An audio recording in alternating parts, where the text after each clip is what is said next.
Ed ora giriamo pagina, parliamo di turismo, lo facciamo con l'assessore trevigiano tra l'altro al turismo della Regione del Veneto, Federico Caner, che ci parla della montagna veneta. Se tutto il mondo guarda le Dolomiti come meta ineguagliabile per gli sport invernali, il merito è anche di chi negli anni ha saputo avanzare una proposta di accoglienza turistica capace di rispondere al sempre crescente interesse. Fondamentali in questo contesto i contributi che la Regione del Veneto negli ultimi anni ha stanziato a disposizione delle imprese turistiche montane. Il turismo veneto per quanto riguarda l'aspetto montano è partito molto bene grazie alla neve che è venuta copiosa, diciamo, fin dall'inizio, e noi pensiamo che se continua a rimanere con questo trend molto probabilmente sarà una delle migliori stagioni dal punto di vista invernale.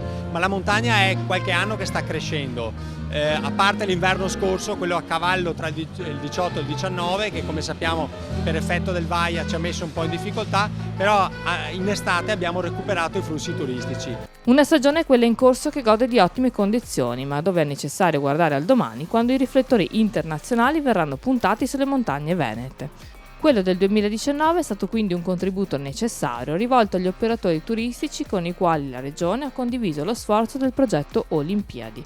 Obiettivo della Regione quindi quello di vedere una montagna veneta sempre più attraente e competitiva. Quindi è una montagna che sta ripartendo grazie anche agli investimenti che la Regione ha fatto per l'ammodernamento delle strutture ricettive. Ricordo che abbiamo investito a fondo perduto 33 milioni di euro, dando il 40% a fondo perduto agli albergatori per ristrutturare le loro strutture ricettive, e il tutto ha comportato un investimento soltanto in montagna di 100 milioni di euro. Quindi un'economia che è ripartita, una fiducia che è ripartita, gru in piedi a Cortina e non solo, e questo fa ben sperare per il futuro.